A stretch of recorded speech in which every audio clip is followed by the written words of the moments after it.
Hey y'all, I'm the captain, and this is Sailing on the Spectrum, where I talk about the challenges growing up with autism spectrum disorder. Welcome aboard. Today, I'm going to start off by just mentioning the fact that I just got in from changing the oil in my own car. You may think to yourself, why would I make a big deal out of that? Well, if you think about it, people like me who've grown up on the spectrum are not people that are at least statistically considered to be very likely to tackle things like that on their own as an adult. That doesn't mean there are not those who do, who are on the spectrum, but usually people on the spectrum, especially when they're transitioning into adulthood, find it very difficult and in many ways terrifying to actually start to take on adult responsibilities, to do the adulting thing, as we, often call it. And a lot of it is because it was hard enough for them, or like it was for me, just being a kid and just trying to grow up at all with the challenges we've had. School was challenging. I didn't feel like I belonged. It was overwhelming a lot. All kinds of issues with the sensory input I was getting just from teachers and other kids and from bullies, just other, and just even at home, I always came home having that burden around me, knowing that I just was challenged and I wasn't happy much of the time. So then when it comes time to actually be an adult, do things like live in your own place or have your own car, keep it up, and do things like have a job, do my own taxes, all those things. Just I could not comprehend it. And you'd think, well, gee, you did so well in school, and I got a college degree. I mean, doesn't that mean you pretty much have the adult thing in the bag? Well, we'd all like to think so. I think there's a lot of reasons why that kind of misguided logic, is really a problem in in a way, in our society, is because we just think that throw enough education at anybody and anything, and then voila, problem solved. Well, no, it doesn't work like that. The big thing is people on the spectrum, like myself, fear a lot of things that are unknown or things that are ready to change. That doesn't mean that we can't adapt to changes. It's just that because I've done another video about how we feel things very intensely a lot of the time in another episode, certainly one thing we can feel intensely is when we sense or know that things are about to change in some way. For a lot of people on the spectrum, sometimes just a change in their, sometimes rigid routine, can just throw them off, and when you're a kid, oftentimes that things like that can come out in the form of, freaking out and, just flailing or something like that. I didn't always do that. There were things that I encountered, that I experienced, where I did that, but I guess by the time you're a teen and just about to be an adult, you don't always respond to it that way. You just have this inner burning fear and anxiety that can be crippling.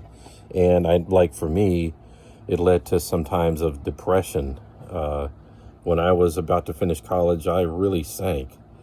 I couldn't even do work anymore. I got through it and I was okay, and I graduated, but I felt like I was just heading to a black hole. I just didn't, and it didn't help that I saw others graduating with me who just seemed to already have their plans made, already have their somewhere to go, and there I was just going back, staying and being with my parents. There was a friend of mine, thankfully, who by the fall after I graduated, I ended up moving in with. And so at least that kind of gave me a little bit of a step, I guess, to be able to actually move out and be on my own and actually pay rent and do things. I was, so I mean, at least I did have that step. But after, I think a couple years later, I'd moved back in with my parents. I felt like I had just gone back to square one. A lot of people on the spectrum, end up staying with their parents quite a while. Some of them try to get out on their own.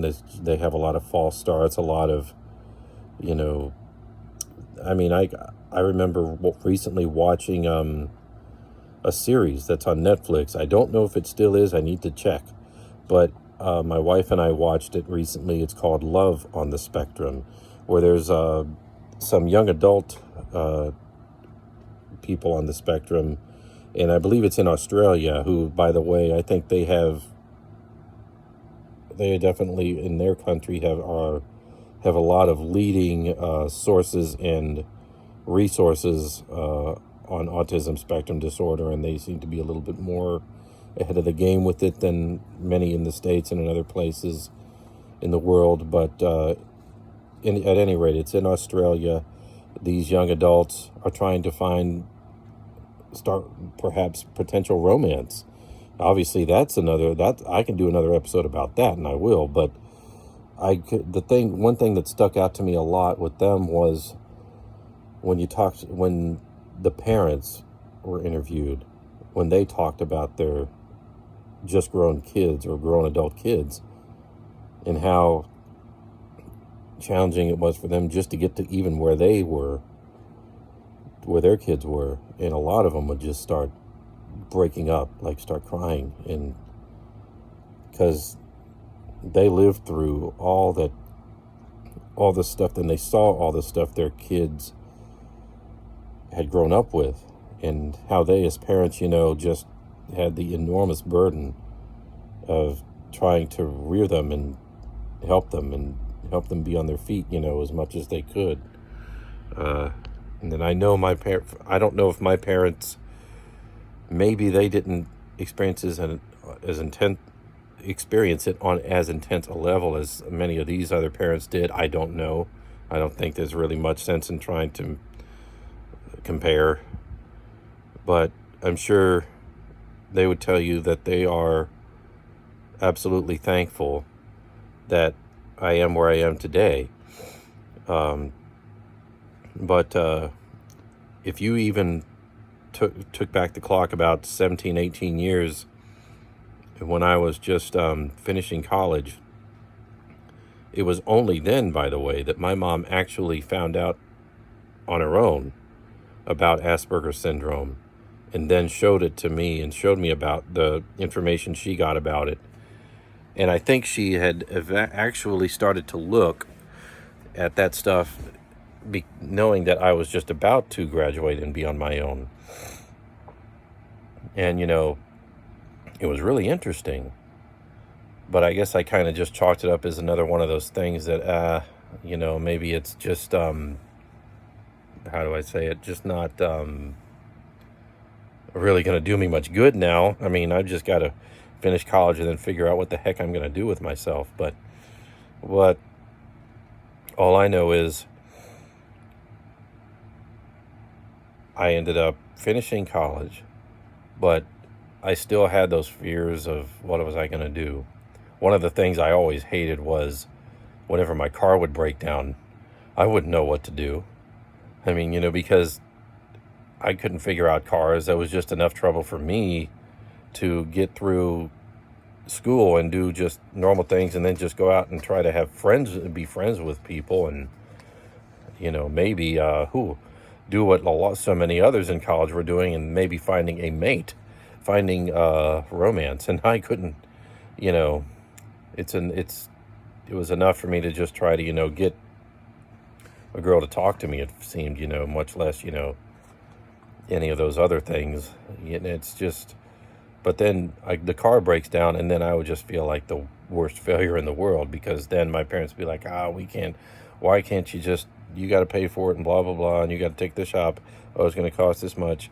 This is why you're not supposed to, I was under pressure to do all this, to like work, to have money in the bank, and then to take care of my own car. And so a lot of it just felt like the cards were just stacked against me. And a lot of us on the spectrum felt like that. I'm telling you, through years, I managed to have places where I worked, where I could function at least. And even though it seemed like it took so long, I got to where I was able to be confident enough in my ability to do a job, to be at work, to know that the boss was okay with me. And I'm at a place now where I have a job where the people I work for seem to think the world of me. I have a wife who next year we will have been married 10 years. I have a little girl who's going to turn 6 next month. And we have a place, which I'm hoping to get a new house, but we have a decent place, and have 2 working cars that I just changed the oil in both of them. And it just, all you can do is be thankful. But hopefully as I dive into things more, hopefully I can help maybe answer some of your questions about why is it so hard for those on the spectrum. Maybe you're not on the spectrum. Maybe you just know somebody who is, or maybe you have some sort of other inhibition that may not necessarily be autism that causes you feel like it's just something that gets in the way of your ability to, be on your own and be yourself and feel like you're enough.